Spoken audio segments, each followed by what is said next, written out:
The 17 News at Sunrise podcast is brought to you by Aspire Counseling Services. Call 829-7300. Of the Golden Empire. This is 17 News at Sunrise. Good morning. It's been 40 years since a young Bakersfield woman was murdered in her own apartment. And this week, the man accused of killing her will finally face trial. What finally got prosecutors to this point? A crash involving several vehicles ends with shots fired, several arrests, and one taken to the hospital. How it all unfolded overnight, coming up. Staying alive, the Condors leaving all of us on the edge of our seats as they try to make a comeback in the playoffs. And tonight, they'll have to continue to put up a fight to keep going. We'll break it all down for you on this Monday, May 13th, 2019. Good morning, 5 a.m. Great to have you with us. I'm Maddie Jansen alongside Alex Fisher and Kevin Charette. These late games are killing me because I'll tell you, I was in bed as they were going into overtimes and I was getting Twitter alerts. And I woke up in the middle of the night to see what the final to try to find out, like, oh my gosh, what finally happened? I couldn't stay awake. And your stomach is just churning the whole time because, you know, it's a nail biter. They're giving us all these nail biters in this playoff series. Yeah, well, they're staying alive. That's the Condors. Great. They don't give up and they stay strong all the way until whatever happens. So I know, can't wait to see. Hopefully they'll go all the way to the end. It's been a great series for sure. A great weekend. It was a little warm out there, but lots of sunshine for us. That trend is going to continue for you today as well. We're starting out in the mid-60s. We are going to be looking at the mid to upper 80s as we progress into the afternoon today. For Tehachapi, you're at 54 degrees right now. You have a westerly wind at 8. A little bit of a breeze as we go throughout the day, and temperatures are expected into the lower 70s. And if you want to head to the course, well, today might be a good day. Take a look at the golf forecast. By 8 a.m., we're going to be in the upper 60s. 11 o'clock at 78, and by 2, you're going to get that late start on the greens, 85. This morning, a late-night crash resulted in shots fired and a woman sent to the hospital. Bakersfield police say it all started just before 11 last night. Officers got a call about a crash on Pacheco Road near Monitor Street. When they arrived, they found 2 cars which had crashed and also hit several other vehicles. The force of the crash threw one woman from the car. Paramedics took her to the hospital with minor injuries. Then police say things took a turn. Investigation revealed that somebody unrelated to the accident but related to one of the parties that was involved in the accident came out after the accident in possession of a firearm and possibly fired off some shots into the air. Officers found the gun and say no one was hurt as a result of the shooting. Police arrested 2 people, including a 17-year-old. Both face weapons charges. BPD says it does not appear alcohol or drugs were factors in this crash. New information about a single vehicle rollover crash in southwest Bakersfield that sent several people to the hospital. Sadly, we've learned the driver has died. The crash happened just after 1 o'clock on Friday afternoon on Ming Avenue. BPD says an off-duty nurse treated the driver at the scene, but he later died of natural causes at the hospital. Officers believe the driver may have suffered a medical emergency prior to the crash. Paramedics also took 2 women in the car to the hospital. No word on how they're doing this morning. It's 5:04 now. In your 17 Court Watch, the man charged in a 40-year-old murder case is set to go to trial this week. Opening statements in the trial of 61-year-old Prentice Foreman will be heard later this morning. Foreman's accused of killing Dawn Coons back in 1979. Her body was found naked in a bathtub with her hands bound in a pillowcase over her head. Police arrested Foreman in 2017 after investigators retested evidence from the crime scene and got a hit. A pair of convicted felons are behind bars after being found with weapons and drugs. On Saturday, Kern County Sheriff's deputies searched a home on Cecil Brunner Drive in South Bakersfield. They found 2 men, a loaded gun, 6 ounces of what's believed to be meth, and other drug paraphernalia. Deputies arrested 29-year-old Chelsea Beckus and 36-year-old Ruben Garanados on various drug and gun charges, including controlled substance for sale and possession of a firearm by a felon. Both are being held on a $102,000 bail and are due in court tomorrow. Bakersfield police will be cracking down on people driving under the influence. The department plans to conduct a DUI and driver license checkpoint tomorrow night from 6 to midnight at an undisclosed location within Bakersfield city limits. People caught driving under the influence of drugs or alcohol can face jail time, fines, and expenses of up to $10,000. Police say announcing checkpoints ahead of time is an effective deterrent. It helps reduce DUI-related crashes by up to 20%. It is 5:05, and they're staying alive. The Condors outlasted the San Diego Gulls in Game 5 of the Pacific Division Finals. The two teams faced off on Saturday at Rabobank Arena. It was another tight game. It was tied up 1-1 at the end of regulation play. The Condors ended things in double overtime with a goal by Joseph Curie, forcing a Game 6. This is the third time this series went into overtime. Game 1 ended in quadruple overtime, making it the fifth longest game in AHL history. Game 3 was a nail-biter, too. 17 Sports Director Nick James was at Rabobank Arena on Saturday night and caught up with Coach Jay Woodcroft after the game. I thought it was a really well-played hockey game by both teams. Seemed like a heavyweight prize fight where it was just both teams featured great goaltending, good special teams, defended well. The Gulls lead the series 3-2. The Battle of the Birds continues tonight at 7 o'clock in San Diego.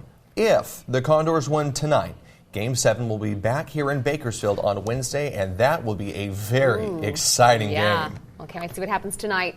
It's 5:07 now. The League of Dreams wrapped up the 2019 season this weekend in Northwest Bakersfield. More than 200 athletes showed up for the final baseball game. Everyone went home with a trophy. Though baseball season's over, bowling starts in just a few weeks. League of Dreams is a nonprofit athletics league which allows people with disabilities to compete in different sports. I love seeing that. Great season out there. Yeah, absolutely.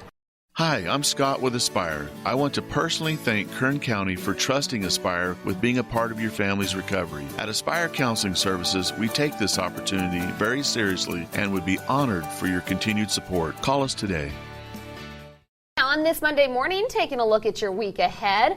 Today, a local bike coalition is hosting its weekly bike mechanic workshop.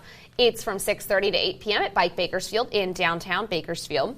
Tuesday, the Truth Act Community Forum is set to take place during the Board of Supervisors meeting. The act is supposed to explain how local law enforcement is enforcing state laws aimed at protecting immigrants and public safety.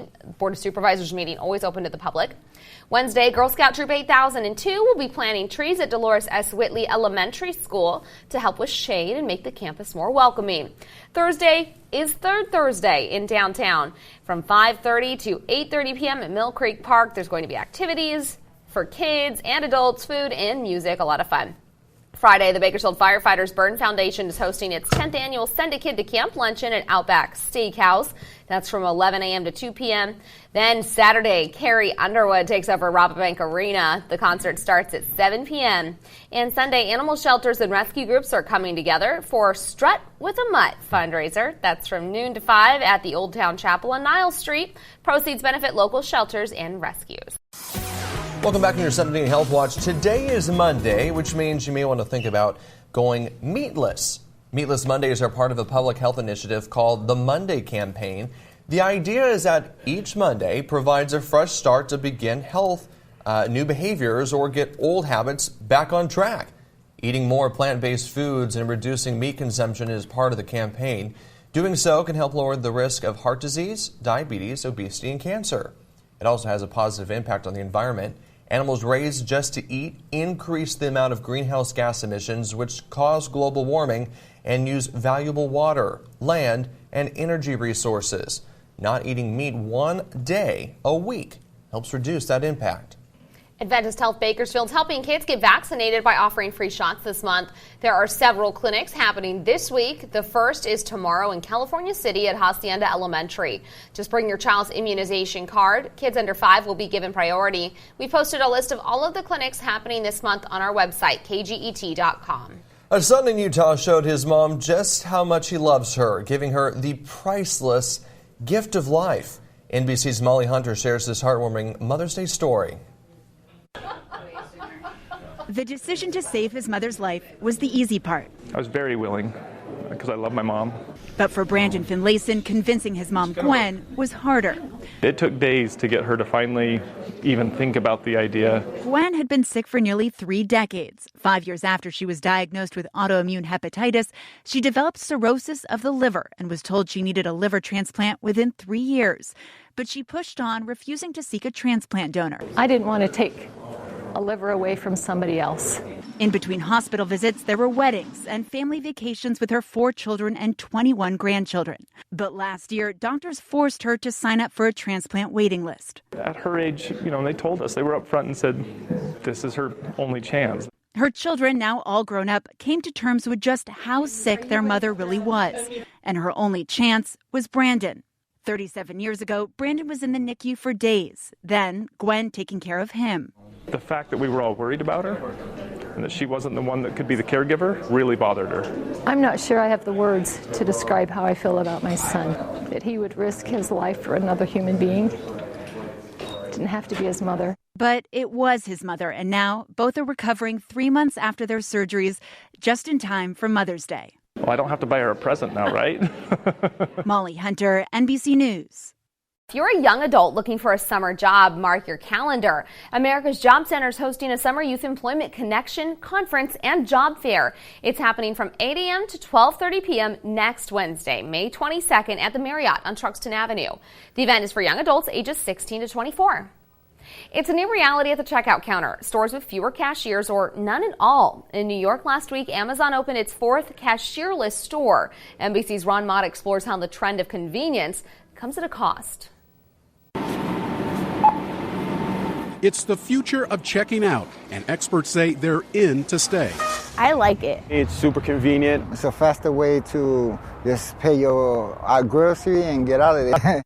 But automated cashiers are beeping and creeping up on people like Jade Lee Carpenter, a 22-year-old single mom whose job working the register at Coventry Market in Cleveland is her only source of income. I fully depend on my job as a cashier for my son and for myself to support where I live. Thank you. Have a good day. Jade's been a cashier 3 years and says she has an advantage over machines. I do think that I sell more products because I know what they want and I can have it ready for them as soon as they walk up to the counter.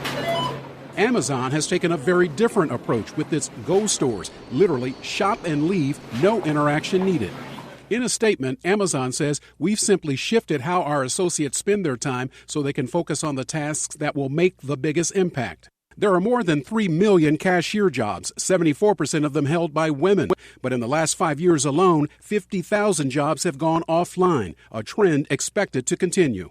It does worry me because I do believe that these entry-level jobs that are applied in retail and some of the other jobs that are around will ultimately be automated out of existence. At Coventry Market, Jade is proud of the skills she's developed. I've learned how to interact with people, how to count money, how to make a schedule. All adding up to a promotion to assistant manager. Ron Mott, NBC News.